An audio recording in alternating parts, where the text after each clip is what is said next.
Hello, this video has been created by the Arden and Gem IT Systems training team for SystmOne Skype consultations with the aim of supporting clinicians whilst using the Skype functionality within SystmOne.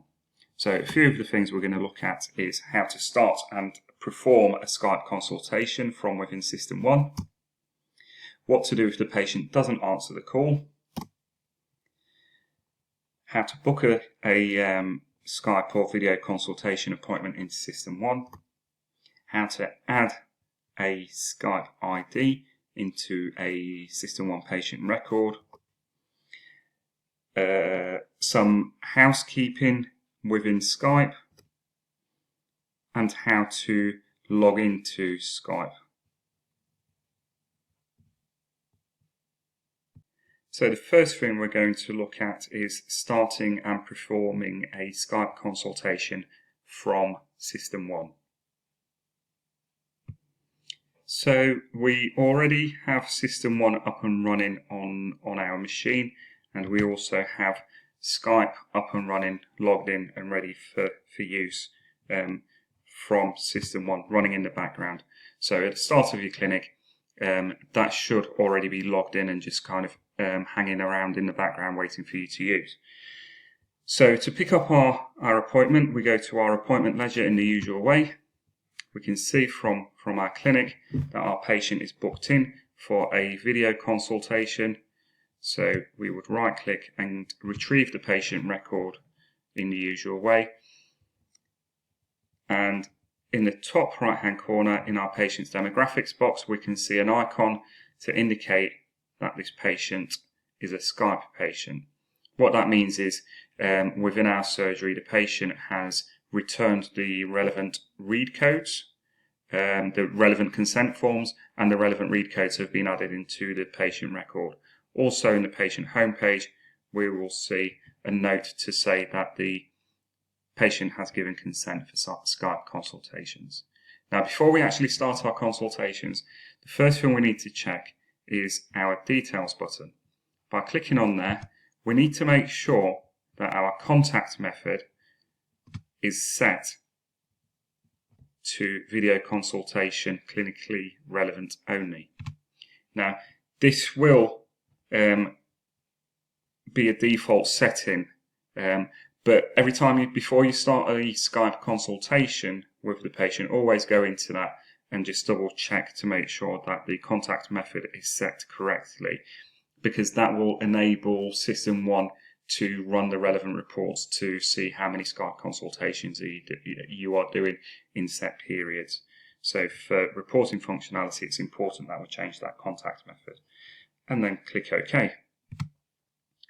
Once we've clicked OK, we click on our Start Consultation button in the top left-hand corner, and we are presented with our usual history, examination, diagnosis, plan boxes, and we also have our clinical templates that we can use as per normal face-to-face or telephone consultations. Now, obviously, some clinicians prefer to type up their consultation notes whilst they are dealing with the patient. Some clinicians prefer to complete their consultation notes after the consultation with the patient. So that's dependent on the actual clinician themselves.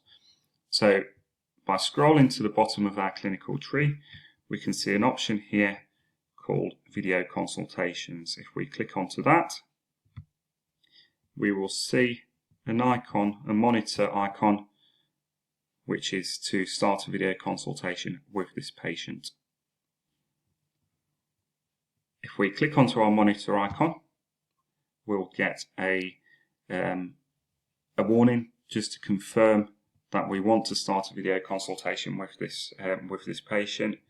If we answer positively, SystmOne will automatically take us into Skype, and we'll get another confirmation box to say whether we want to Skype this patient or not. If we click OK, our video consultation will start. the patient's Skype call. The patient will receive their Skype call. And then at the end of our call, we click onto the red icon. And back into SystmOne, we must click onto this red cross, which will mark the Skype call as ended. What that will do is it will keep a log of the date and time of the Skype call, who it was done by, and the actual duration of the call. Continue typing up your consultation notes and save your patient record at the end.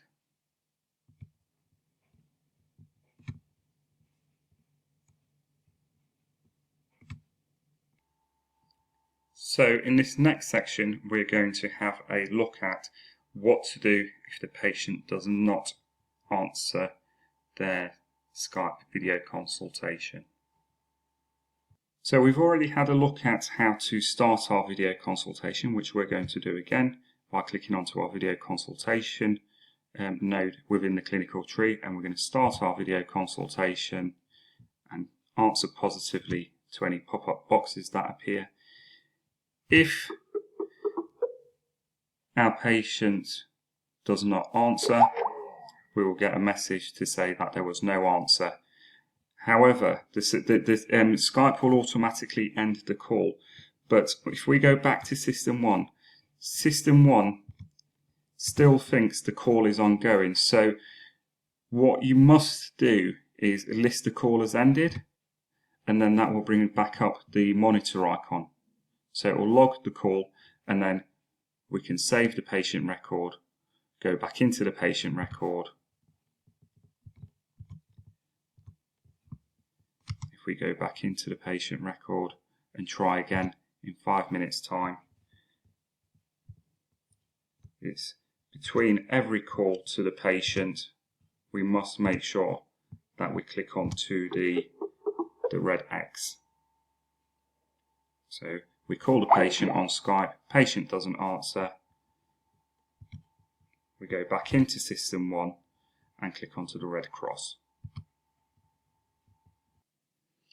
In this next section, we're going to briefly look at how to book a Skype appointment or a video consultation appointment. Within SystmOne, we go to our appointment ledger as usual, and we can see here that we've got a video consultation slot available. Right click in the usual way, select book appointment, select your patient, and complete the book new appointment screen as usual, and click OK. And that's our Skype appointment booked into a video consultation slot. Now, it's really important that only Skype appointments are only booked into the video consultation slots for reporting purposes. Now, if there are no video consultation slots available, as we can see here, what we must do is right click and select amend slot and change it from whatever the slot type is to a video consultation slot and click OK, and then proceed to book the appointment in the usual way.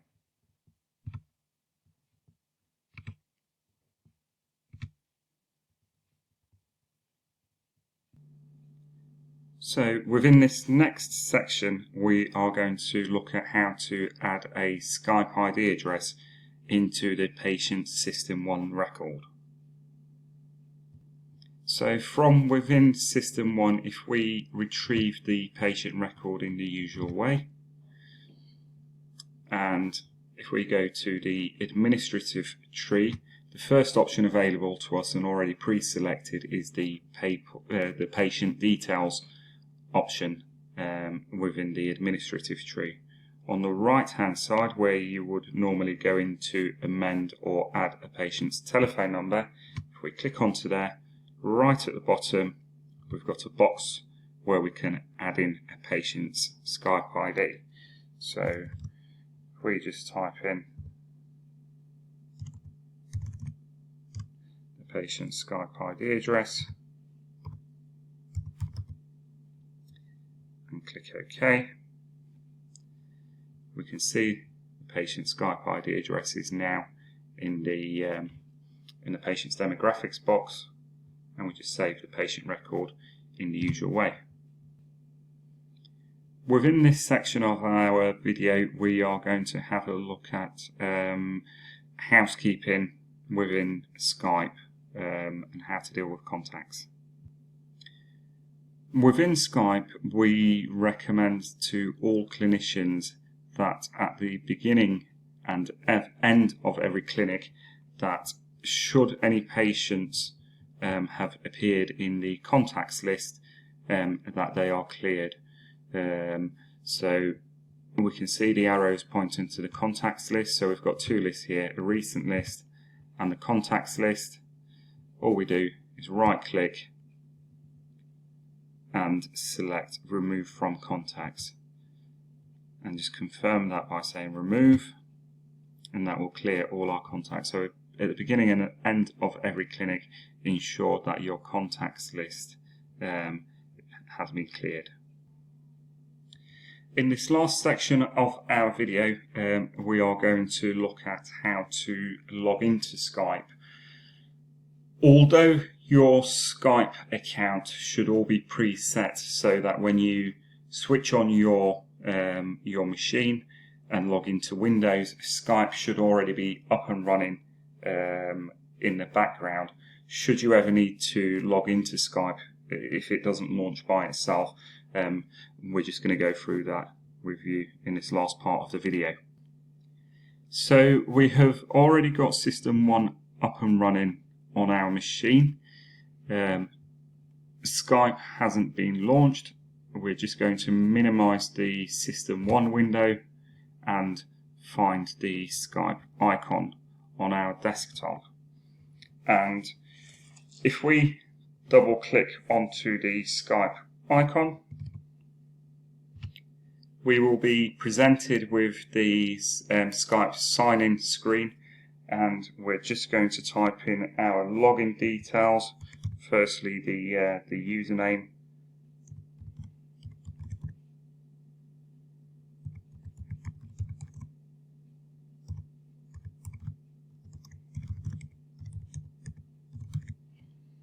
and click next.